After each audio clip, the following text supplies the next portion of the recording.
Assalamualaikum warahmatullahi wabarakatuh. Perkenalkan, nama saya Indra Prasetya dari jurusan Manajemen Keuangan Syariah, kelas MKS 3B. Di sini saya akan menjawab beberapa soal dari ujian tengah semester mata kuliah Industri Keuangan dan Non-Keuangan.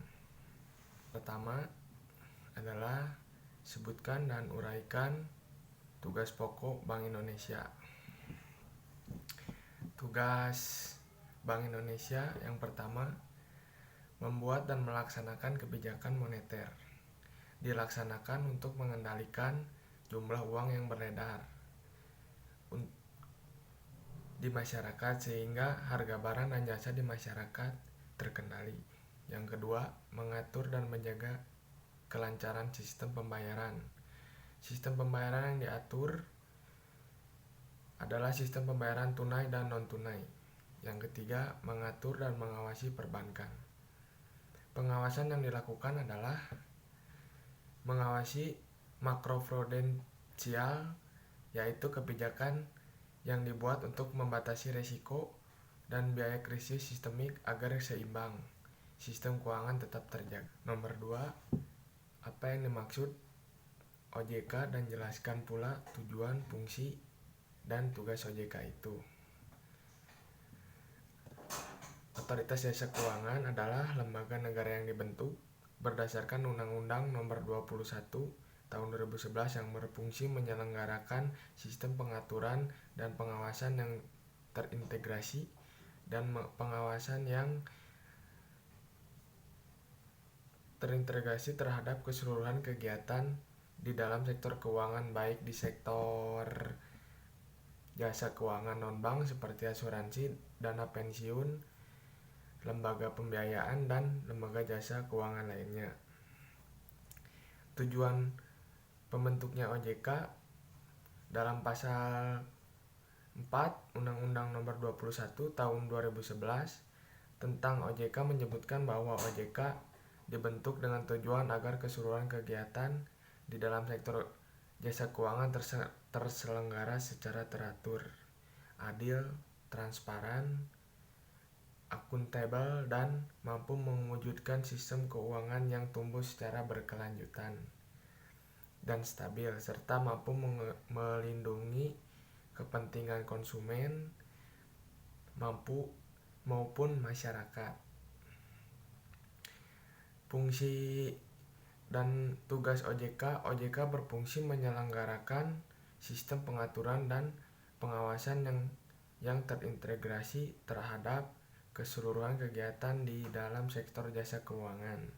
Sementara berdasarkan pasal 6 dari Undang-Undang Nomor 21 Tahun 2011, tugas utama OJK adalah melakukan pengaturan dan pengawasan terhadap A. Kegiatan jasa keuangan di sektor perbankan. B. Kegiatan jasa keuangan di sektor pasar modal. C. Kegiatan jasa keuangan di sektor perasuransian, dana pensiun, lembaga pembiayaan, dan lembaga jasa. Nomor 3, apa yang dimaksud pasar modal syariah?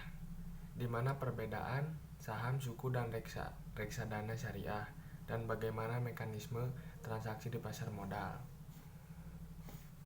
Saham syariah. Secara konsep, saham merupakan surat berharga bukti penyertaan modal kepada perusahaan, dan dengan bukti penyertaan tersebut, memegang saham berhak untuk mendapatkan bagian hasil dan usaha perusahaan tersebut. Prinsip syariah mengenai konsep ini sebagai kegiatan musyawarah atau syikah. Berdasarkan analogi tersebut, maka secara konsep saham merupakan efek yang tidak bertentangan dengan prinsip syariah yang diterbitkan oleh emiten dan perusahaan publik dapat disebut sebagai saham syariah.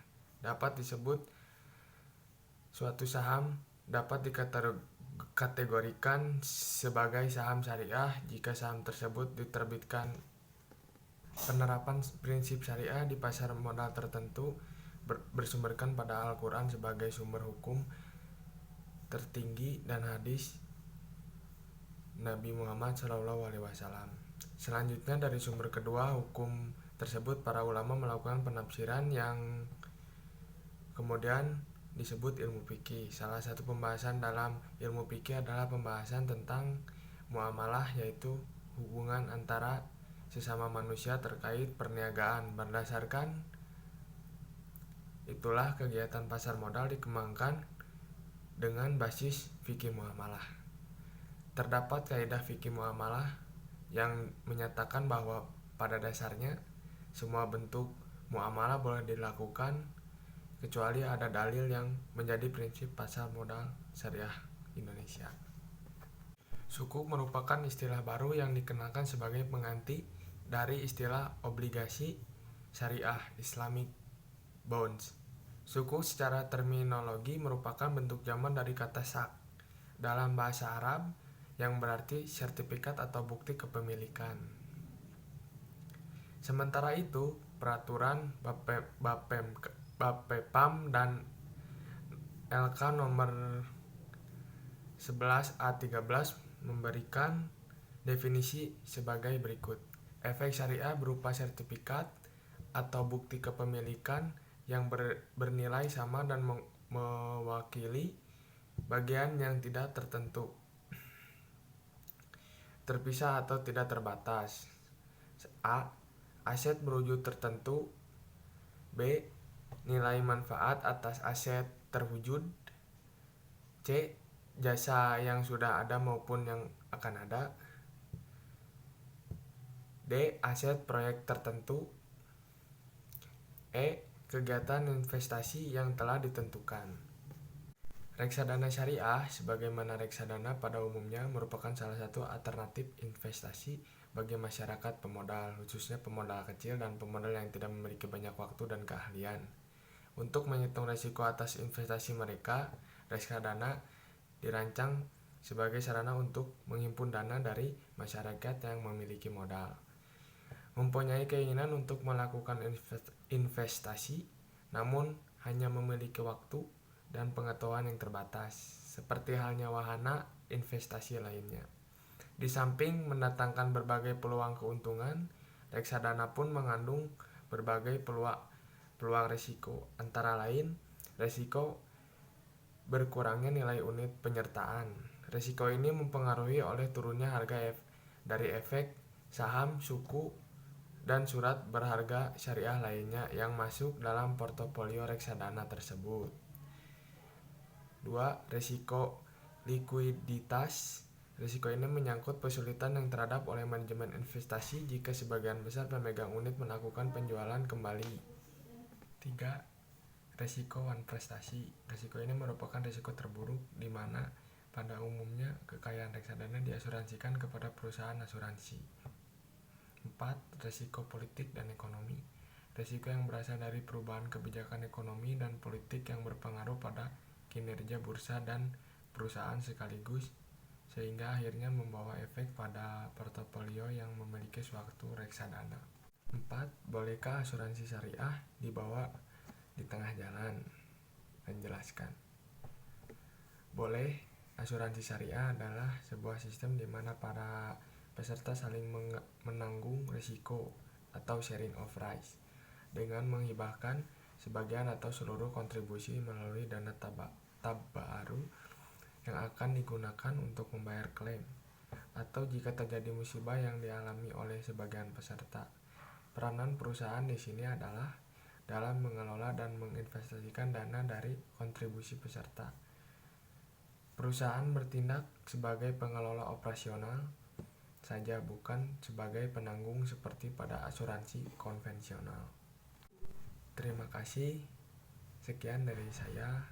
Mohon maaf bila ada salah-salah kata. Wabillahi taufiq wal hidayah. Wassalamualaikum warahmatullahi wabarakatuh.